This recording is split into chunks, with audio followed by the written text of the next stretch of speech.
علی کے مرتضیٰ جام کوثر لیے کھڑے ہوئے ہیں. بیٹا چند ہی دیر میں تم کوثر کا جام پینے والے ہو, تمہیں اب دنیا کی پانی کی ضرورت نہیں ہے. اللہ اکبر کبیرہ, اللہ اکبر کبیرہ. امام عالی مقام کا یہ جان نثار بھتیجا بھی آپ پر جان وار کر کے ہمیشہ ہمیش کے لیے جنات نعیم میں داخل ہو گیا. سبحان اللہ. اب اس کے بعد امام پاک کے خیمے میں ایک چھوٹی بچی ہے 7 سال کی, 3 عورتیں بھی امام حسین کی ہیں, ایک 6 مہینے کا بچہ بھی ہے. شہر بانو آ کر حضرت عباس جو امام حسین کے بھائی ہے ان کو علمدار کہتے ہیں, مطلب جھنڈا پکڑنے والا. ہمیشہ جنگوں میں دونوں طرف کی پارٹیوں کے جھنڈے ہوا کرتے تھے. عالم عربی میں جھنڈے کو کہتے ہیں علمدار, یعنی جھنڈا پکڑنے والا. بیویاں ان کے پاس آئی کہ خیمے میں ہمارے دودھ سوکھ چکے ہیں, ہمارے تنوں میں دودھ نہیں ہے کہ بچوں کو پلائے. اے عباس تھوڑا سا پانی لے آؤ. چھوٹی سی بھتیجی سکینہ بار بار کہتی ہے چچا پانی پلاؤ. حضرت عباس علمبردار کو یہ منظر برداشت نہ ہوا. آپ نے ایک مشکیزہ لیا, گھوڑے پر سوار ہوئے اور ہوا میں تلوار لہراتے ہوئے کئی یزیدیوں کو واصل جہنم کیا. نہر فرات پر پہنچ گئے, مشکیزے میں پانی بھرا. ایک لمحے کے لیے خیال آیا تھوڑا سا پانی پی لیتا ہوں تو طاقت آئے گی. جب پانی کو اٹھایا تو عباس کو خیال آتا ہے عباس خیمے میں حسین کی 7 سال کی بیٹی بھی پیاسی ہے, خیمے میں حسین بھی پیاسے ہیں, خیمے میں 6 مہینے کا بچہ علی اصغر بھی پیاسا ہے اور تو پانی پیے گا. آپ نے پانی کو پھینک دیا, پانی پینا گوارا نہیں کیا, مشکیزہ اٹھا کر چلتے ہیں. جب لشکر یزید نے دیکھا کہ 3 دن سے بھوکے پیاسے ہیں تو ہزاروں لوگوں کو جہنم میں پہنچا دیا. ارے اگر یہ پانی اس خیمے میں پہنچ گیا تو دنیا سے یزیدیت کا نام مٹ جائے گا, یزیدیت کا نام لینے والا کوئی نہیں رہے گا. ان پر حملہ کرو. اللہ اکبر. تمام یزیدیوں نے جھپٹا مارا. آپ ایک ہاتھ سے مشکیزہ پکڑتے ہیں, ایک ہاتھ سے لڑ رہے ہیں, اسی بیچ میں آپ کا ایک ہاتھ شہید ہوتا ہے. آپ مشکیزے کو ہونٹ سے پکڑتے ہیں اور ایک ہاتھ سے تلوار چلا رہے ہیں. ان خبیثوں نے دوسرا ہاتھ بھی قلم کر دیا اور مٹکے میں تیر مارنا شروع کیا. مٹکے کا سارا پانی بہ گیا. آپ زخموں سے چور چور ہو کر نیچے گرتے ہیں اور فرماتے ہیں یا اخاہ ادرکنی, اے میرے بھائی میری خبر لیجئے. اللہ اللہ. امام عالی مقام قریب آتے ہیں, دیکھتے ہیں عباس سا پیارا بھائی آج کربلا میں کام آ گیا. زارو قطار رونے لگتے ہیں, تسلیاں دیتے ہیں کہ فکر نہ کرو بھائی, ان قریب تم دادی, ان قریب تم ماں فاطمہ زہرا سے ملنے والے ہو, ان قریب تمام خاندان نبوت کے افراد تمہارا انتظار کر رہے ہیں. آپ انہیں تسلی دیتے ہیں اور اس طرح آپ کے بھائی بھی آپ پر جان وار کر ہمیشہ ہمیش کے لیے زندہ ہو جاتے ہیں. اللہ اکبر کبیرہ. اب باری ہے امام عالی مقام کے صاحبزادے حضرت علی اکبر کی. یہ 18 سال کے نوجوان ہیں اور ان کے بارے میں بیان ہوتا ہے کتابوں میں کہ ان کی شکل ہو بہو سرکار دو عالم جیسی تھی. یہ امام حسین کے بیٹے ہیں. یہ آتے ہیں, کہا ابا جان مجھے جنگ میں جانے کی اجازت دیجیے. امام عالی مقام نے کہا بیٹا تم کیا کہہ رہے ہو, آخر میں اپنے بیٹے کو کیسے جنگ میں جانے کی اجازت دے سکتا ہوں. بیٹا زارو قطار رونے لگا. امام نے اجازت نہیں دی. بیٹا پھوپھی زینب کے پاس جاتا ہے, پھوپھی آپ کے بھی تو 2 بچے شہید ہوئے ہیں, پھوپھی آپ کا بھتیجا قاسم بھی تو شہید ہوا ہے, بھائی عباس بھی تو شہید ہوا ہے, میں اپنے باپ کے بعد دنیا میں جی کر کروں گا کیا. پھوپھی جان آپ کو چادر زہرا کا واسطہ ہے, حیدر کرار کا واسطہ ہے, مصطفیٰ جان رحمت کا واسطہ ہے, مجھے جنگ میں جانے کی اجازت دیجیے. دنیا میں کون سی پھوپھی ہوگی جو اپنے بھتیجے کو اپنے سامنے مرتا ہوا دیکھے گی. اللہ اکبر کبیرہ. لیکن زینب نے جب دیکھا کہ بھتیجا ماننے کو تیار نہیں ہے, آپ نے بادل ناخواستہ اجازت دے دی. چہرے کو چوما, پیشانی کو چوما, ہونٹوں کو چوما, کہا جاؤ بیٹا میں تمہیں اجازت دیتی ہوں. امام عالی مقام کے پاس آئے, ابا جان پھوپھی نے اجازت دے دی ہے. امام عالی مقام نے اپنے ہاتھوں سے شہادت کے اس دلہا کو تیار کیا, سبحان اللہ. جبہ پہنایا, سر پر عمامہ شریف پہنایا، حمائل شریف دے دی، ذوالفقار حیدری تھما دی اور کہا جاؤ بیٹا اب تم دکھاؤ حیدر کرار کے خون کے جوہر۔ آپ نے اجازت دے دی۔ 18 سال کا یہ نوجوان جب گھوڑے پر بیٹھ کر لشکر آدھا کے سامنے آتا ہے، تمام لشکر تھرا گیا۔ ایک لمحے کے لیے انہیں یہ لگا کہ مدینے سے خود رسول اللہ تشریف لائے ہیں۔ نعرہ تکبیر، نعرہ رسالت، علماء اہل سنت، ذکر شہیدان کربلا، نعرہ تکبیر۔ میرے بزرگوں اور دوستو، حضرت علی اکبر رضی اللہ تعالیٰ لشکر آدھا کے سامنے آ کر ایک فصیح و بلیغ تقریر کرتے ہیں۔ کہتے ہیں سنو، میں اور میرا باپ یہاں جنگ کرنے کے لیے نہیں آئے تھے، ہمیں خط لکھ کر بلایا گیا۔ ہمیں یزید سے کوئی سروکار نہیں ہے، ہمیں اس کی حکومت سے کوئی لینا دینا نہیں ہے۔ تم نے ہماری اہل بیت پر 3 دن سے پانی بند کیا ہے۔ مجھے بتاؤ تم میں سے کون ہے جس کو رسول اللہ نے چوما ہو، جس کے لیے رسول اللہ نے اپنا سجدہ لمبا کیا ہو، جس کو رسول اللہ نے کہا ہو کہ وہ مجھ سے ہے اور میں اس سے ہوں؟ وہ صرف اور صرف میرا باپ حسین ہے جو نبی کا نواسا ہے، اور پوری دنیا میں میرے باپ کے علاوہ اس وقت نبی کا نواسا کوئی نہیں ہے۔ ارے کیوں میرے باپ کے خون کے پیاسے ہو؟ کیا تم نماز کے اندر درود نہیں پڑھتے ہو؟ اللہم صلی علی محمد وعلی آل محمد، کہ محمد پہ بھی درود بھیجتے ہو، ان کی آل پر بھی درود بھیجتے ہو۔ ارے جن پر تم درود بھیجتے ہو نماز میں وہ میرا باپ حسین ہے۔ تم کیسے نمازی ہو؟ کیسے قرآن پڑھنے والے ہو؟ کیسے حج و زکات کرنے والے ہو؟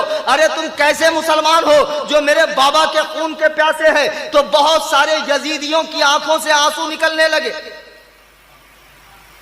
عمرو بن سعد نے دیکھا کہ اس بچے کی تقریر اثر کر رہی ہے تو شور و غل ہوا کہ نہیں یہ ساری باتیں کرنا بیکار ہے، یہ حسین کو پہلے سمجھنا چاہیے۔ 2-4 نامی گرامی پہلوانوں کو آپ کے مقابلے میں بھیجا، لیکن علی کے اس شیر نے چند منٹوں میں ہی ان کا کام تمام کر دیا۔ پھر 2-2 4-4 آتے رہے۔ علی کا یہ شیر ان کو گاجر مولی کی طرح کاٹتا رہا، جیسے جیسے آتے رہے ویسے ویسے جہنم میں بھیجتا رہا۔ اللہ اکبر کبیرہ۔ اب لشکر یزید نے سمجھ لیا کہ اتنی آسانی کے ساتھ اس بچے سے جنگ نہیں کی جا سکتی ہے۔ ان خبیثوں نے کیا کیا؟ تمام کے تمام نے ایک ساتھ مل کر حملہ کر دیا۔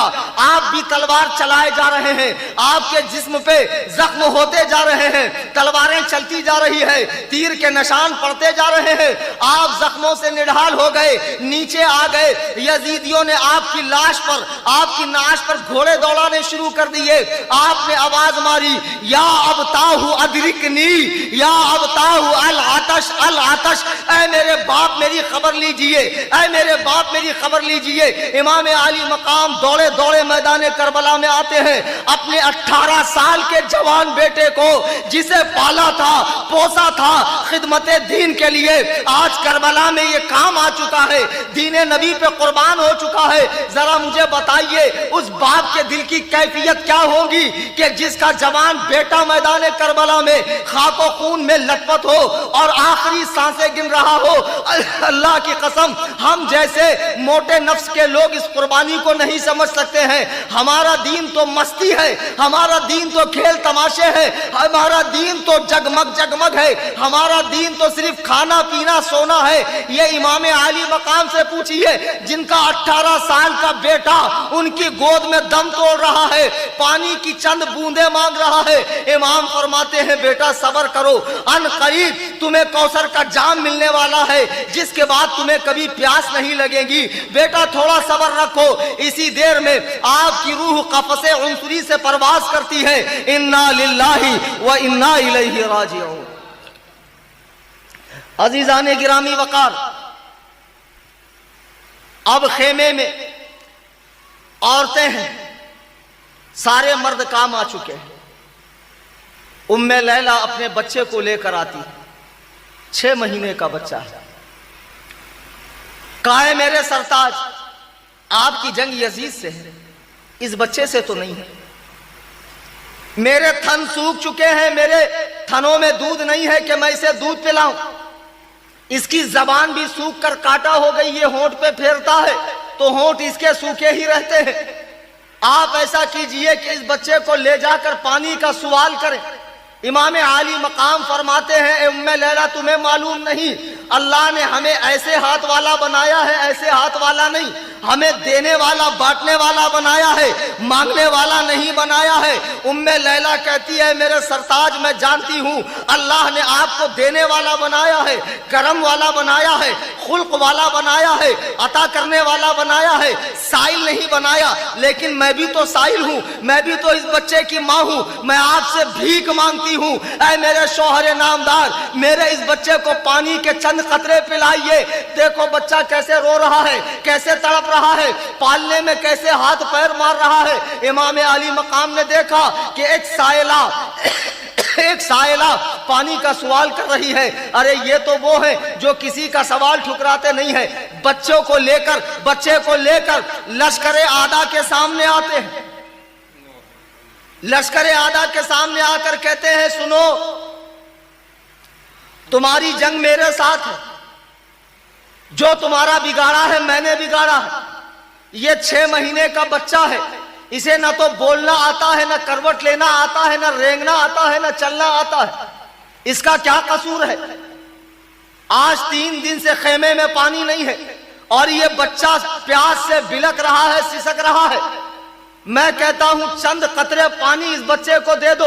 خدا کی قسم اگر چند قطرے پانی بھی دے دو گے تو میں اپنا خون معاف کر دوں گا اور قیامت کے دن نانا جان سے تمہیں حوض کوثر پلاؤں گا. اللہ اکبر کبیرہ. امام عالی مقام نے جب یہ بات کہی تو لشکر میں سے ایک خبیث کہتا, حسین ہم جانتے ہیں تمہارے خیمے میں بہت بچے ہیں, تم ایک ایک بچے کو لاؤ گے اور ہر ایک کے نام پہ پانی کا سوال کر کے پانی جمع کر کے پیو گے. امام عالی مقام کے آنسو نکل گئے. کہا خبیث اگر میں دنیا کا طلبگار ہوتا تو میں پہلے دن ہی یزید کی بیعت کر کے ہر طرح کی نعمت اپنے نام کروا لیتا, لیکن نہیں, میں نے دنیا کو پسند نہیں کیا. تو مجھ پہ اتنی بڑی تہمت مان رہا ہے کہ میں اس بچے کے نام سے پانی لے کر خود پیوں گا. یہ بات چل ہی رہی ہے کہ ایک خبیث نے کمان میں تیر لگایا اور ایسا زوردار تیر مارا, اللہ اکبر, 6 مہینے کے بچے کے حلق میں تیر لگ گیا, ہلکا سا خون باہر نکلا. امام پاک نے جب خون دیکھا کہا بارے الہ گواہ رہنا تیرے نبی کے دین کے لیے حسین نے کربلا میں اپنے 6 مہینے کے بچے کو بھی قربان کر دیا. مجھے بتاؤ اس باپ کی کیفیت کیا ہوگی جس کے ہاتھ میں اس کا 3 دن کا بچہ بھوکا پیاسا دم توڑ چکا ہو. اللہ اکبر کبیرہ. صبر و رضا کے اس پہاڑ نے بچے کو لیا اور لے کر خیمے میں واپس آتے ہیں. ام لیلا دیکھتی ہے بچہ جب جا رہا تھا تڑپ رہا تھا, ہاتھ پیر مار رہا تھا, جب آ رہا ہے تو بچہ ہاتھ پیر نہیں مار رہا ہے. خوش ہو گئی, بچے کو پانی مل گیا. ام لیلا کہتی ہے میرے سرتاج کیا میرے بچے کو پانی مل گیا؟ حسین کہتے ام لیلا اصغر کبھی پانی نہیں مانگے گا, اصغر کبھی تجھ سے دودھ نہیں مانگے گا, اصغر اب بلکیں گا نہیں, اصغر اب سسکیں گا نہیں, لے جا. اصغر ہمیشہ کے لیے سو چکا ہے. یہ خاندان نبوت پہ ظلم ہو رہا ہے, یہ ان پہ ظلم ہو رہا ہے جن کے بارے میں قرآن کہتا ہے انما یرید اللہ لیذھب عنکم الرجس اہل البیت. اے نبی کے گھر والوں, ہم نے تم سے ہر طرح کی ناپاکی دور کر دی ہے. یہ وہ لوگ ہیں قرآن جن کے گھر میں نازل ہو رہا ہے, یہ وہ لوگ ہیں اسلام کی ہدایت جن کے گھر سے چلی ہے, یہ وہ لوگ ہیں قرآن و سنت کا نور جن کے گھر سے دنیا میں پھیلا ہے. آج اسی آل پیغمبر کو پانی کے لیے تڑپایا جا رہا ہے, بے دردی سے مارا جا رہا ہے. اللہ اکبر کبیرہ. یہ قربانی امام کی صرف اور صرف اس لیے تھی کہ ہمارے چہرے پر داڑیاں ہو, ہمارے سروں پر ٹوپیاں ہو, ہم لوگ نمازی بن جائیں, ہم لوگ دین پہ چلنے والے بن جائیں. خدا کی قسم اگر اس مقصد حسین سے ہٹ کر کوئی کام کرتے ہو تو تم لاکھ دلیل لے کر آؤ, وہ دلیلیں بیکار ہے. روح حسین کو تکلیف ہوتی. نعرہ تکبیر, نعرہ تکبیر, نعرہ رسالت, ذکر شہیدان کربلا. علماء اہل سنت، نعرہ تکبیر، نعرہ رسالت۔ عزیزان گرامی وقار، سبحان اللہ۔ عزیزان گرامی وقار، اب تمام لوگ ختم ہو چکے ہیں، جام شہادت نوش کر چکے ہیں، گھر میں 3-4 عورتیں ہیں، 2-4 چھوٹے چھوٹے بچے ہیں، اور ایک بیٹا امام پاک کا بیمار، اتنا بیمار ہے کہ بستر سے اٹھ بھی نہیں سکتا ہے۔ لیکن جب اس نے دیکھا کہ سب لوگ ختم ہو چکے اور بابا کے سوا کوئی بچا نہیں، وہ نحیف و لاغر بیٹا کھڑا ہو جاتا ہے، بخار اتنی شدت کا ہے کہ پیر کانپ رہے ہیں۔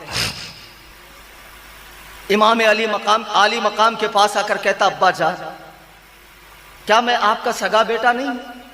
امام نے فرمایا، بیٹا کیوں نہیں، تم میرے سگے بیٹے ہو۔ پھر اس نے کہا، بابا جان، کیا ہم لوگ حق پر نہیں ہیں؟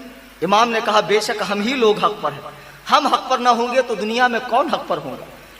اگر ہم حق پر نہ ہوتے تو اللہ ہمیں خاندان نبوت میں پیدا نہ کرتا۔ تو پھر بیٹے نے کہا، بابا جان، آپ نے قاسم کو اجازت دی، عباس کو اجازت دی، اونو محمد کو اجازت دی، علی اکبر کو اجازت دی، علی اصغر بھی شہید ہو چکے ہیں، بابا میں بچا ہوں، کیا آپ نہیں چاہتے کہ میں میدان کربلا میں جاؤں اور جام شہادت نوش کروں؟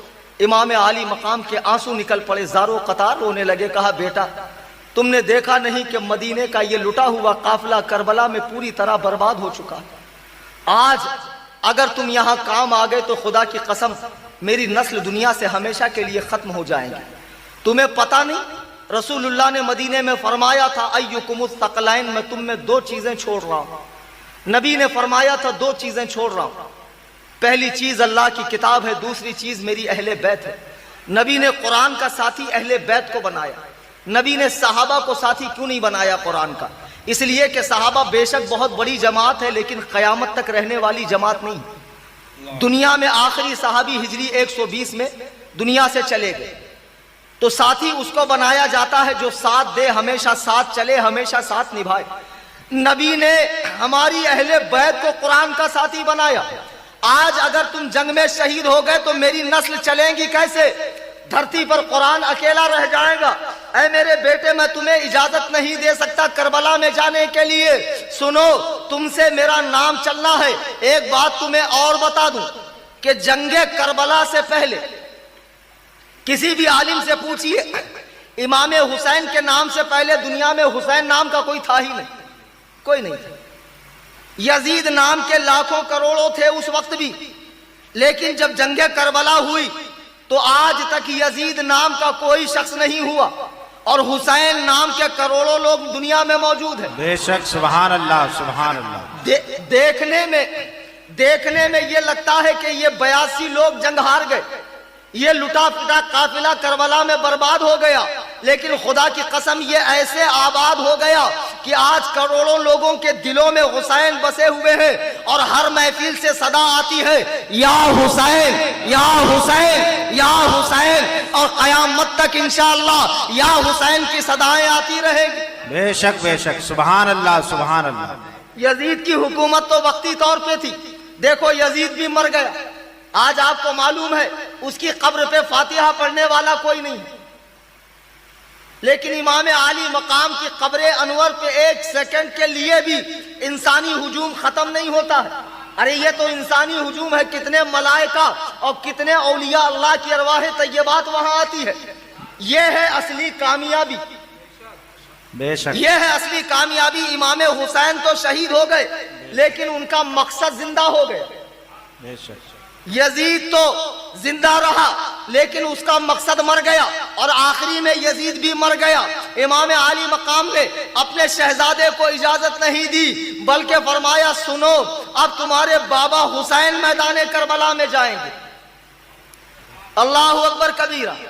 آپ گھر میں آئے، آپ گھر میں آنے کے بعد آپ نے سرما لگایا، سرما لگانے کے بعد داڑھی شریف برابر فرمائی، داڑھی شریف برابر کرنے کے بعد تمام عورتوں کو جمع کیا، فرمایا، سنو، حسین جنگ پہ جا رہا ہے۔ حسین، اب میں بات کر رہا ہوں، کچھ دیر کے بعد میری زبان نہیں کھلے گی، کچھ دیر کے بعد میں تمہاری باتیں نہیں سنوں گا، اے میرے گھر کی عورتوں، تمہارے ساتھ اس سے بھی برا منظر ہونے والا ہے جتنا تم نے سوچا نہیں ہے، لیکن اللہ کے لیے صبر رکھنا، بال نہ نوچنا، سینہ نہ پیٹنا، ماتم نہ کرنا، جاہلوں کی طرح نہ پکارنا، جاہل لوگوں کی طرح ہمیں یاد نہ کرنا۔ سنو میں جا رہا ہوں، میرے بعد تمہارا خیال زین العابدین رکھیں گے، صبر و رضا کا پہاڑ بن کر رہنا، ہرگز ہرگز دین سے انحراف نہ کرنا، قرآن و سنت کی تابعداری کرنا، پردے کی پابندی کرنا۔ تم عام عورتیں نہیں ہو، تم خاندان نبوت کی عورتیں ہو، تم فاطمہ زہرا کی بہو اور بیٹیاں ہو، تمہارا مقام و مرتبہ دنیا کی تمام عورتوں سے بڑا ہے۔ آپ نے تمام عورتوں کو صبر و رضا کی تلقین فرمائی، بے شک اور اس کے بعد امامہ شریف پہنا، رسول اللہ کا امامہ شریف، سبحان اللہ، اور جبہ مبارک زیبتن فرمایا، آنکھوں میں سرما بھی لگا ہے، داڑھی شریف بھی بنی ہوئی ہے، امامہ بھی ہے۔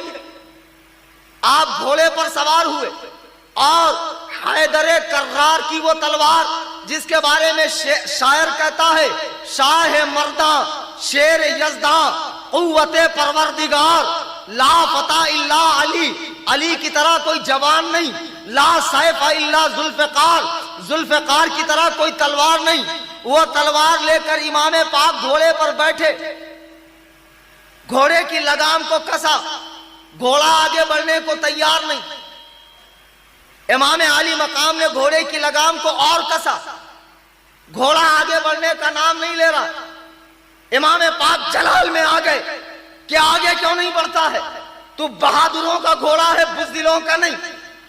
جب امام نے گھوڑے کی طرف دیکھا تو ٹپاٹپ آنسو ٹپک رہے، آپ حیران ہو گئے کہ گھوڑا کیوں رو رہا ہے۔ نیچے دیکھا تو 7 سال کی بچی سکینہ گھوڑے کے پیر کو پکڑی ہوئی ہے۔ گھوڑا کہتا، بابا اے میرے آقا، اگر میں آگے بڑھ جاؤں گا یہ 7 سال کی بچی کو زخم لگ جائے گا، میں جانور ہوں، اہل بیت کا دشمن نہیں، مجھے بھی پتا ہے ان کا مقام و مرتبہ کیا ہے۔ امام علی مقام نیچے آتے ہیں، 7 سال کی بیٹی کو گود میں اٹھایا، کہا بیٹی کیا بات ہے؟ سکینہ کہتی ہے، بابا یہ یتیم کا مطلب کیا ہوتا ہے مجھے بتاؤ۔ ایک چھوٹی سی بچی اپنے باپ سے کہے یتیم کا مطلب کیا ہے، باپ کے چھاتی پر کیا گزری ہوگی؟ بچی کہتی ہے، بابا یتیم کا مطلب کیا ہوتا ہے؟ امام علی مقام رونے لگے، ننے سے ہاتھ جوڑ کے کہنے لگی، یہ تشنہ کام بتلائیے نا بابا، یتیمی ہے کس کا نام؟ آنکھوں سے اشک بہا کر کہنے لگے، امام بیٹی کچھ نہ پوچھ، یہ مصیبت عظیم ہے، مر جائے جس کا باپ، وہ بچہ یتیم ہے۔ بیٹا شام میں تو یتیم ہو جائے گی، تیرا باپ مقتل میں جا رہا ہے جامِ شہادت نوش کرنے کے لیے۔ اللہ اللہ، اے یزیدیوں دیکھو، اے یزید کی حمایت کرنے والے وہابی خارجی کتوں دیکھو کہ ایک چھوٹی سی بچی اپنے باپ سے داغ یتیمی کا مطلب پوچھتی ہے۔ اللہ اللہ کہتی ہے، بابا لوگ صبح سے کہتے ہیں شام میں سکینہ یتیم ہو جائے گی، شام میں سکینہ کے سر سے باپ کا سایہ اڑ جائے گا، بابا اس یتیمی کا مطلب کیا ہے؟ اللہ اللہ، امام علی مقام نے بچی کو سمجھایا، خیمے میں لا کر چھوڑا، اب خود گھوڑے پر بیٹھ گئے اور لشکر اشقیاء کے سامنے آ گئے۔ سبحان اللہ، اللہ اکبر کبیرہ۔ جب علی کا لال، فاطمہ کا نور عین، مصطفیٰ کا چین، فاطمہ کے لاڈلے کا آخری دیدار ہے، حشر کا ہنگامہ بپا ہے درمیان اہل بیت، کربلا میں آ گئے، تمام یزیدیوں کو مخاطب کر کے فرمایا، یہ بتاؤ تم سے میرا جھگڑا کیا ہے؟ کسی نے کوئی جواب نہیں دیا۔ آپ نے کہا لشکر میں فلاں شخص بھی ہے، اس نے مجھے اس وقت خط لکھا جب میں مکے میں تھا، تو بول تو نے خط لکھا تھا یا نہیں؟ آپ نے کئی لوگوں کے نام لیے، فرمایا ارے بے وقوفوں، میں نے دنیا میں تم سے گھٹیا قوم نہیں دیکھی، جس نبی کا کلمہ پڑھتے ہو اسی کے نواسے کو بھوکا پیاسا رکھ کر شہید کرنا چاہتے ہو، آخر مجھے شہید کر کے تمہیں ملے گا کیا؟ تو یزیدیوں نے کہا اچھا، شہادت کے ڈر سے اب آپ کے بول بدل گئے، موت کے ڈر سے آپ کے بول بدل گئے۔ امام عالی مقام نے کہا بے وقوفو، موت سے ڈرتا کون ہے؟ موت تو ہمارے گھر کی لونڈی ہے، باندھی ہے۔ ہمارے یہاں کا تو بچہ بچہ تلواروں سے کھیلتا ہے۔ میں تو اس لیے کہہ رہا ہوں کل قیامت میں یہ نہ کہنا کہ ہمیں نہیں پتا تھا حسین کون ہے۔ میں تو اتمام حجت کے لیے بتا رہا ہوں میں ہوں کون۔ یہ کہتے ہوئے آپ نے کہا اب آؤ، کس کے خون میں مستی ہے اور کسے جہنم میں جانے کی جلدی ہے؟ عرب کے نامی گرامی سورما اور پہلوان یکے بعد دیگرے یہ سوچ کر کہ یہ بوڑھا شیر تو 3 دن کا پیاسا ہے، آخر یہ لڑے گا کیا؟ اگر ہم اسے مارتے ہیں تو سارا انعام ہمیں ملے گا۔ ایک سے ایک آتے رہے، امام حسین نے کئیوں کو جہنم پہنچا دیا، بے شک بے شک، کئیوں کو جہنم پہنچا دیا۔ اب اس کے بعد یزیدی لشکر نے دیکھا کہ نہیں، ایک ایک جائیں گے تو پورے 22,000 یہیں پر فی نار جہنم ہو جائیں۔ یزید کے پاس خبر پہنچانے والا بھی کوئی نہیں رہے گا کہ جنگ میں ہوا کیا۔ عمرو ابن سعد نے کہا ایک کام کرو، چاروں طرف سے گھیر لو حیدر کرار کے شیر کو، چاروں طرف سے یزیدی کتوں نے گھیر لیا۔ تلواریں چل رہی ہے، تیر چل رہے ہیں، بھالے چل رہے ہیں، آپ لڑ رہے ہیں، خون کا آخری قطرہ تک جسم سے بہہ گیا۔ تقریباً 72 زخم آپ کے جسم مبارک پر لگ گئے۔ جب گھوڑے پر بیٹھنا مشکل ہو گیا، نڈھال ہو گئے، نیچے آ گئے، خون میں لت پت ہے۔ ظہر کی اذان کا وقت ہوتا ہے، جمعہ کی اذان کا وقت ہوتا ہے، حسین کی آخری نماز ہے، کربلا کا چٹیل میدان ہے، بے یارو مددگار ہے، اللہ اکبر کبیرہ، بے یارو مددگار ہے، کربلا کا چٹیل میدان ہے۔ حسین اعظم نیچے آتے ہیں اور خون سے چہرے کو صاف کیا، بارگاہ خداوندی میں سجدہ کرتے ہیں، مولا تعالی گواہ رہنا حسین نے آخری سانس تک تیری عبادت سے غفلت اختیار نہیں کی ہے۔ اللہ اکبر کبیرہ، میرے امام پاک سجدے میں چلے جاتے ہیں اور آپ کی روح مبارک ملائے اعلیٰ میں پہنچ جاتی ہے۔ انا للہ و انا الیہ راجعون۔ میرے بزرگوں اور دوستوں، جب امام پاک کی شہادت ہو گئی، پھر یزیدی خبیث آگے بڑھے، لیکن ابھی بھی ڈر رہے ہیں کہ کہیں اچانک اٹھ کر ہم پر نہ حملہ کر، تو تلواروں سے ٹو کر دیکھ رہے ہیں کہ ابھی زندگی کے آثار باقی ہے کہ نہیں۔ جب ان کو اطمینان ہو گیا کہ حسین پوری طرح وفات پا چکے ہیں، شہید ہو چکے ہیں، تو قریبا ایک خبیث نے آپ کا سر مبارک تن اقدس سے الگ کی اور یزیدیوں نے سر کو تلوار کی نوک میں رکھ کے اونچا کیا کہ اللہ نے ہمیں فتح دے دی، یہ ہو گیا وہ ہو گیا۔ ناچنے لگے، گانے لگے، شراب کے نشے میں مست ہو گئے، ڈھول تاشے بجانے لگے، اور اس کے بعد اہل بیت کے خیمے جلا دیے گئے۔ جو عورتیں تھیں، بیمار تھیں، انہیں اونٹ کی ننگی پیٹھ پر بٹھایا گیا ہے۔ کبھی اس کا تجربہ کرنا عرب کے اندر کہ کیسی سخت دھوپ ہوتی ہے، اونٹ پر کجاوے ہوتے ہیں، اس پر لوگ بیٹھتے ہیں، لیکن اونٹ کی ننگی پیٹھ پر ان عورتوں کو بٹھایا گیا۔ ایک روایت میں ہے کہ سکینہ کی بالی تھی سونے کی، ایک یزیدی کتے نے وہ بالی بھی کھینچ لی، 7 سال کی بچی کی۔ تمام عورتوں سے پردے چھین لیے گئے، ان کے ہاتھ پیچھے باندھ دیے گئے، بیمار عابد کے پیروں میں بیڑیاں ڈال دی گئی، یہ بیمار تو چل بھی نہیں سکتا۔